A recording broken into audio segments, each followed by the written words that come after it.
Rumus bahagia, menurut Imam Al-Ghazali mengutarakan, sesungguhnya manusia itu memiliki sifat-sifat hewan, setan dan malaikat.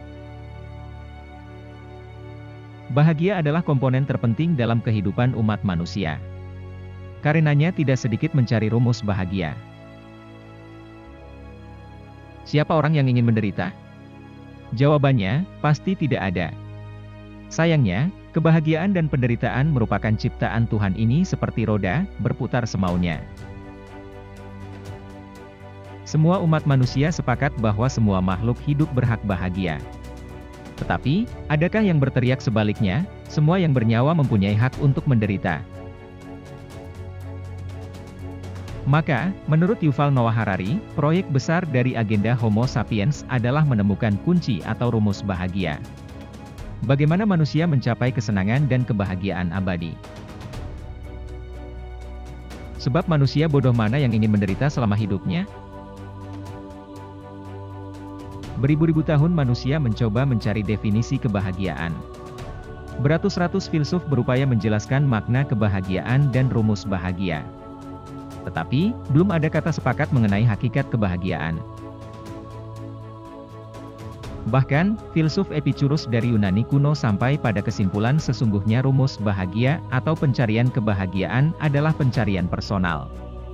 Sekalipun Epicurus mengatakan demikian, pemikir modern menolak kesimpulan tersebut. Menurut mereka kebahagiaan cenderung sebagai proyek kolektif.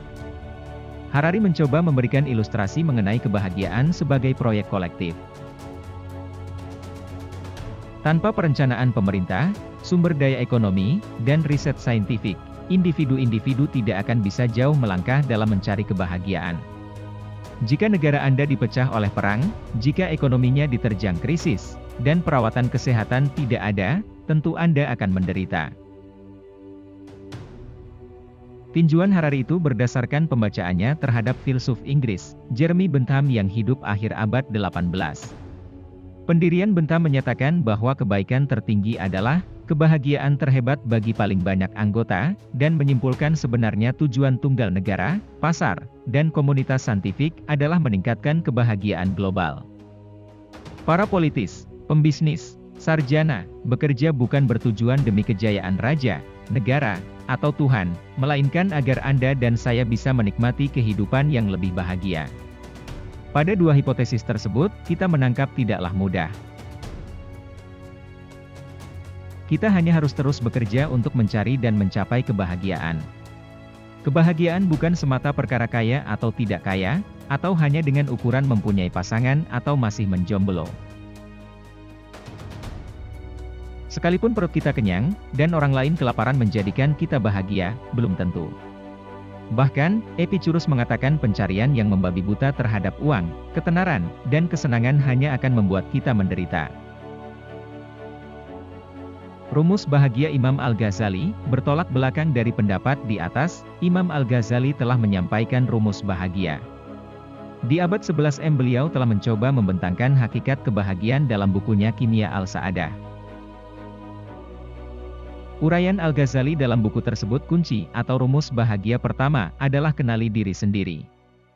Hal ini berdasarkan sebuah hadis yang mengatakan, siapa yang mengenal dirinya, ia mengenal Tuhannya.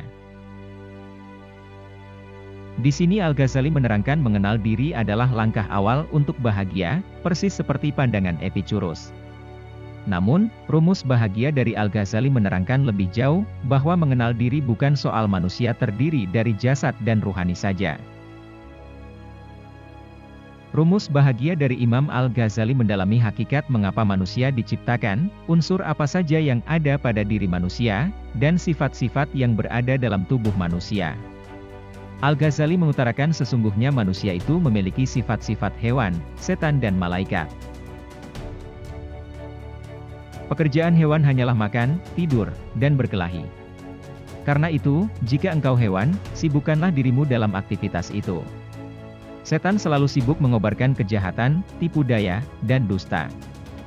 Jika kau termasuk golongan setan, lakukan yang biasa ia kerjakan. Sementara, malaikat selalu merenungkan keindahan Tuhan dan sepenuhnya bebas dari sifat hewani.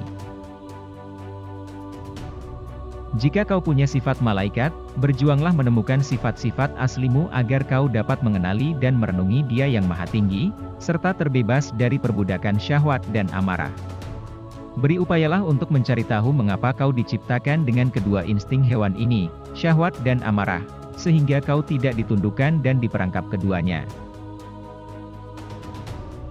Alih-alih diperbudak keduanya, kau harus menundukkan mereka dan mempergunakannya sebagai kuda tunggangan dan senjatamu. Kimia, Al-Sa'adah, kimia ruhani untuk kebahagiaan abad, zaman. Setelah mampu mengenali diri seutuhnya, maka kita akan mengenal dunia, mengetahui adanya akhirat sebagai tempat terakhir, dan puncaknya adalah mengenal siapa yang menciptakan sekaligus mencintainya. Berkata Imam Al-Ghazali, senyatanya orang yang hatinya telah dikuasai cinta kepada Allah tentu akan menghirup lebih banyak kebahagiaan dari penampakannya dibanding orang yang hatinya tidak didominasi cinta kepadanya. Maka, pencarian membabi buta yang dikatakan Epicurus tersebut tidak akan terjadi. Karena rumus bahagia menurut Al-Ghazali, dunia itu seperti sebuah meja yang terhampar bagi tamu-tamu yang datang dan pergi silih berganti. Di sana disediakan piring-piring emas dan perak, makanan dan wewangian yang berlimpah. Tamu yang bijaksana makan sesuai kebutuhannya, menghirup wewangian, berterima kasih kepada tuan rumah, lalu pergi. Bagaimanapun rumus bahagia selama hidup di dunia menurut Imam Al-Ghazali, adalah, manusia harus menjalankan dua hal penting, yaitu melindungi dan memelihara jiwanya, serta merawat dan mengembangkan jasadnya. Jiwa akan terpelihara dengan pengetahuan dan cinta kepada Allah. Sebaliknya, jiwa akan hancur jika seseorang terserap dalam kecintaan kepada sesuatu selain Allah, kata beliau.